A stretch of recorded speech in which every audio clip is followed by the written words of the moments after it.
Hi folks, and welcome to this episode of Michael's Backyard Marina. Today I'm going to show you how to repair a noisy glove box on your Impala. What I have here is a 2011 Impala, a Chevrolet Impala. It has an actuator valve, or actuator, electronic actuator, whatever you want to call it, that's just behind the gearbox. It's a diverter that controls your air mixture on your car. They go bad periodically. This will be the second one I put in on this car. First one went bad at about 80,000 miles. This one's gone bad. I now have 135,000 miles on the car, and they're just one of those Chevy things that goes bad. Now you can buy these off of Amazon for about 15 bucks.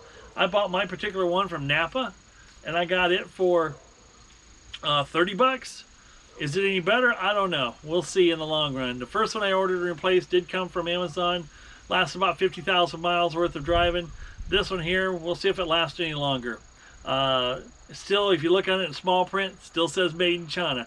I'm going to show you what the part looks like, and I'm going to show you the part number. So this is a good time to pause, write it down, because I'm not going to put it in the link below. You got to go find it yourself. There again, I bought this one from Napa, and this is the part number. Here's the part number. 655-2282. Air door actuator, it's called. Pause now, write it down.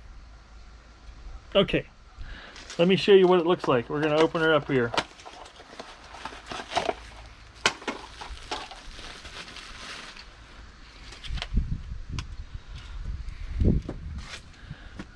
This is what it looks like.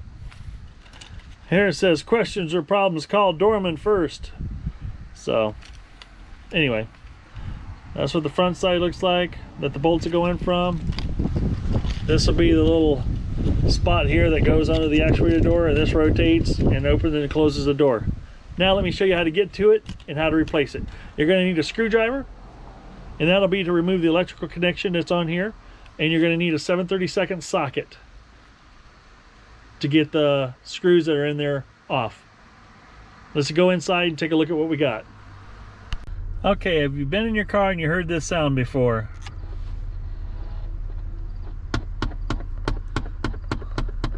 Sounds like an angry person inside your glove box beating the hell out of stuff with a miniature hammer. Well, that would be your actuator that has gone bad, and I'm going to show you how to fix it.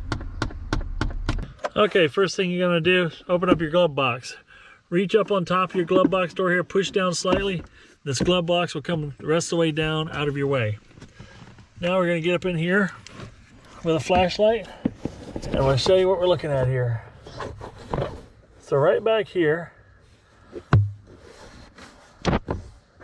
is a little motor scooter we're working on. And it's hard to see, but it's back here and get my hand on it.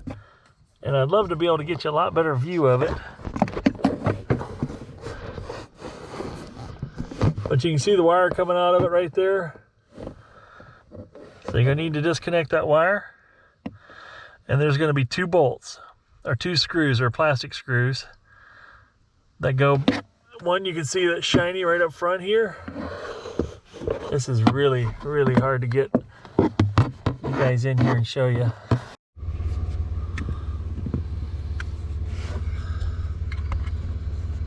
Alrighty, we've got the new one installed. You can see the wire running up to it there. You can see what heads on one of the screws. I ended up using a stubby 1/4-inch drive ratchet, and I used a 7/16 deep wall. Gave me just the right extension to reach back in there and grab both of those. Now you can see this door opens and shuts. It makes no more ticking sounds. So, and I found it's easier to pull the glove box completely off. Basically, all I did was pull the two outside pins off. There was a third pin that wasn't in there. But you just slide it all back together, throw the pins back in. It's all wrapped up and done. But as you can see, she works like a champ now. So we'll see if she's good for another 50,000 miles or not. All right, now I'm curious to see what happened to the old one. Let's rip it apart and see what broke. Well, let's just crack this little peanut open and see what went bad inside. Whoops, I broke the tab. Big deal.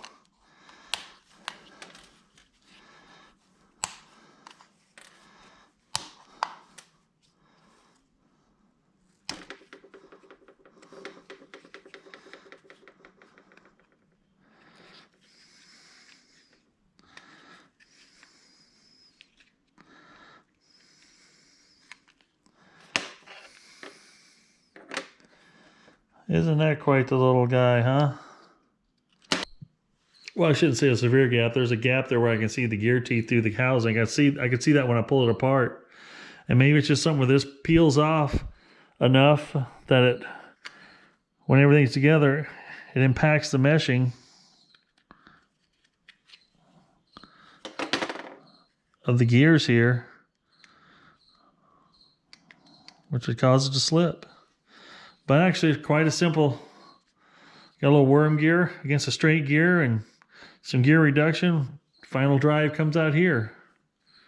So, I don't know. I may stick 12 volts to it later and just see it, watch it spin and see if I can see anything unusual. But this thing only opens a door that goes open and shut, open and shut. So, and that's all it does. Every time you turn your car, if you got the air on, every time you turn, or defroster, every time you got the car turned on and off, it does this every time. So every time your car goes on and off, it does that. I don't know. Like I said, 30 bucks at Napa, $15 on Amazon. Pretty sure you get the exact same part made from China. It says it right there. The part number that's on this part right here shows a 604-108 space 837, made in China. Over here is a PP-GF40. Over here is a PP-GF40, so maybe that's the actual part number. Who knows if this is I doubt it's the housing part number, but it's maybe the part number. So anyway, that's that. Well, folks, that fixes the actuator door in the Impala. Good for another 50,000 miles, maybe more this time. We'll see. Whatever China brings.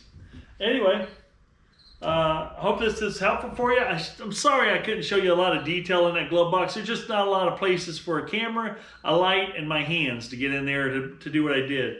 But you can see, let me show you real quick. This is the part the plug plugs into right here. And it's just a screw here and a screw here. There is no screw in this third one back here. They just use these two screws here and that's it. So that's what I put in there. Easy? You bet it is. 7/32 deep wall socket with a shortened, I got a shortened stubby 1/4-inch drive wrench, allowed me to get in there and work that loose and tighten it back up.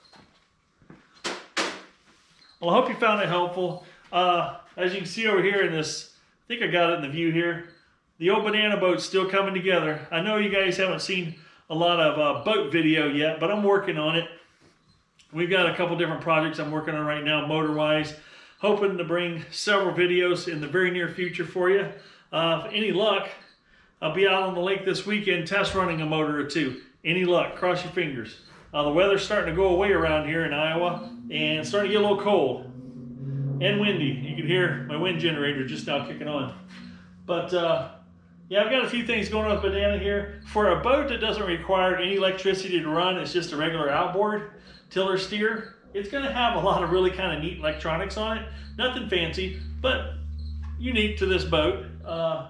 You know, so once you go a little ways this far into the boat, it's like I got to take it to the finish line and put some really cool stuff in it, like an onboard charger, plenty of rocker switches. I'm going to put some green interior lighting. So stay tuned, that's coming. I'm still waiting on the DNR to give me a piece of paper that says I can go get this thing registered. I've been waiting for over 6 weeks now. So as soon as I get that piece of paper, we're going to do a flight of the Bumblebee Madman to finish this wiring up and get this thing on the water, because I owe it to you folks to get this thing on the water and show you what she's all about. So anyway, hope you enjoyed the video. It's a short one. Watch some of the footage at the end here. There'll be some me on a boat with some drone footage. Enjoy it with some relaxing music. And I'll see you on the next video. And I promise you the next video, good Lord willing and the creek don't rise, we'll have some boat information for you. I'm working on an 18 horse 1970 Evinrude. I picked up a 1977 Mercury, a 110 that I'll be working on. So some cool things coming. Stay tuned. Until then, Michael out.